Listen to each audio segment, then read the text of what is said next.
अस्सलामुअलैकुम।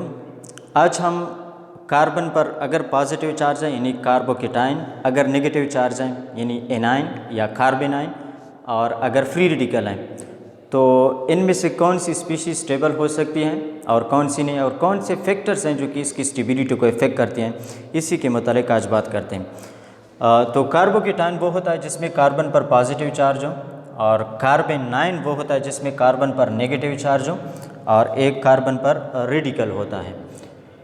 यहाँ पर इसी कार्बन के साथ 3 अल्काइल ग्रुप अटैच हैं तो ये वाला टर्सरी कहलाता है, इसके साथ 2 अटैच हैं ये सेकेंडरी, और इसके साथ 1 अटैच हैं तो ये प्राइमरी होगा। टर्सरी में 3 अल्काइल ग्रुप इसके साथ अटैच हैं। अल्काइल ग्रुप जनरली आप लोगों को पता होगा कि ये इलेक्ट्रॉन डोनेट करता है, तो कार्बन पॉजिटिव चार्ज ये अनस्टेबल होता है, यानी कार्बन पर पॉजिटिव चार्ज स्टेबल नहीं होता। तो अल्काइल ग्रुप क्या करते हैं, इसको इलेक्ट्रॉन डोनेट करते हैं। इसी एरो निशान का मतलब कि इसी डायरेक्शन में ये इलेक्ट्रॉन छोड़ रहे हैं, तो इसी इलेक्ट्रॉन के छोड़ने की वजह से यहाँ पर पॉजिटिव चार्ज जो हैं ये थोड़ा बहुत स्टेबल बनता जाएगा। जबकि यहाँ पर ऐसे 2 ग्रुप हैं जो कि इसी कार्बन पॉजिटिव को स्टेबल करने की कोशिश कर रहे हैं, और यहाँ पर एक ग्रुप है प्राइमरी के केस में, और यहाँ पर एक भी नहीं है। तो ज़ाहिरी बात है ये टर्सरी कार्बोकेटाइन जो है ये सेकेंडरी के मुकाबले में मोर स्टेबल होगी, क्योंकि 3 ऐसे ग्रुप हैं जो कि इसी कार्बन पॉजिटिव को स्टेबल करने की कोशिश कर रहे हैं। तो टर्सरी आपके साथ इसी इलेक्ट्रॉन डोनेटिंग इफेक्ट की वजह से मोर स्टेबल होगा, और यहाँ पर मिथाइल पर पॉजिटिव चार्ज जो है ये लेस स्टेबल होगा।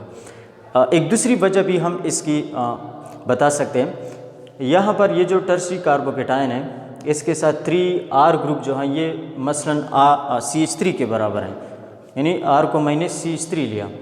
तो यहाँ पर ये जो पॉजिटिव चार्ज है, हाइपर कंजुगेशन आप लोगों ने पढ़ा होगा, यहाँ पर ये बॉन्ड जो है कार्बन हाइड्रोजन वाला ये कार्बन की तरफ ब्रेक होके यहाँ पर डबल बॉन्ड बना लेता है, और ये पॉजिटिव चार्ज यहाँ पर। तो इसी तरह एक और हाइड्रोजन भी है, तो ये भी यहाँ पर इसी डायरेक्शन में ब्रेक हो सकता है, ये भी ब्रेक हो सकता है। तो यहाँ पर एक और डबल बॉन्ड, यहाँ पर एक और हाइड्रोजन है, मतलब 3 हाइपर कंजुगेटेबल स्ट्रक्चर इसके बन सकते हैं।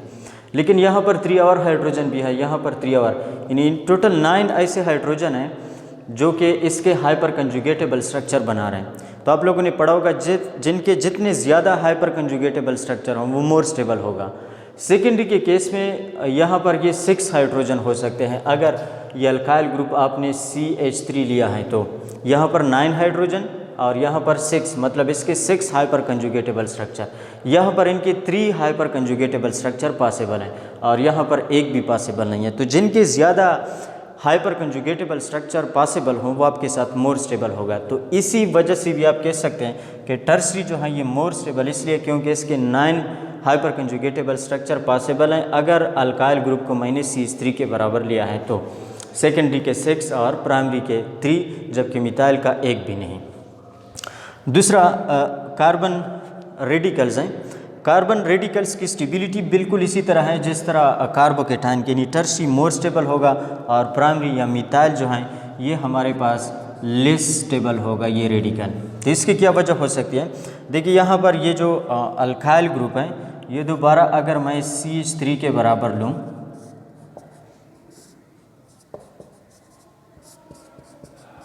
इस पर ये रेडिकल मौजूद है, तो ये होमोलेटिकली ब्रेक होके यहाँ पर रेडिकल और ये डबल बॉन्ड बनाएगा, यानी ये फ्री रेडिकल कन्वर्ट हो जाएगा डबल बॉन्ड में। तो डबल बॉन्ड तो फ्री रेडिकल से मोर स्टेबल होता है। तो यहाँ पर 3 ऐसे हाइड्रोजन हैं जो कि फ्री रेडिकल को डबल बॉन्ड में कन्वर्ट कर सकते हैं, यहाँ पर 6 और भी हैं। तो टोटल 9 ऐसे हाइड्रोजन हैं जो कि इसी फ्री रेडिकल को डबल बॉन्ड में कन्वर्ट करें।